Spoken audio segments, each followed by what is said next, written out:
দিনাজপুরের ফুলবাড়ী উপজেলার ৩ বন্ধুর যৌথ উদ্যোগ আয়াত এগ্রো। এবার তারা ৫৩ শতক জমিতে আধুনিক মালচিং পদ্ধতিতে চাষাবাদ করেছেন ঢোপা জাতের বেগুন।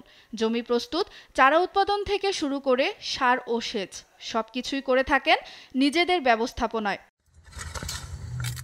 কোকোবিট ট্রেতে বেগুনের চারা উৎপাদন করেছেন নিজেরাই।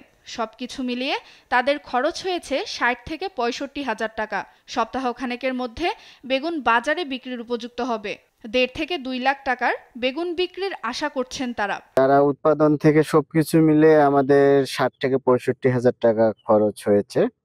এখনো আমরা হারভেস্টিং শুরু করিনি, ইনশাল্লাহ ১ সপ্তাহের মধ্যে হারভেস্টিং শুরু হবে। তো এখান থেকে দেখা যাচ্ছে যে ১.৫ লক্ষ থেকে ২ লক্ষ টাকার ইনশাল্লাহ বেগুন বিক্রি হতে পারে। যদি ভবিষ্যতে ভালো হয়, আমাদের এখান থেকে ভালো বেনিফিট আসে, তাহলে আমরা পরবর্তীতে অন্যান্য সবজি ক্ষেতেও ঝুঁকি নিব এবং চাষ করব।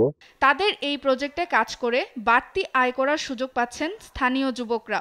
আমরা কয়েকজন মিলে এখানে কাজ করি।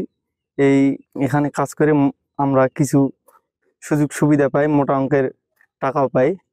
দীর্ঘদিন ধরে কাজ করি।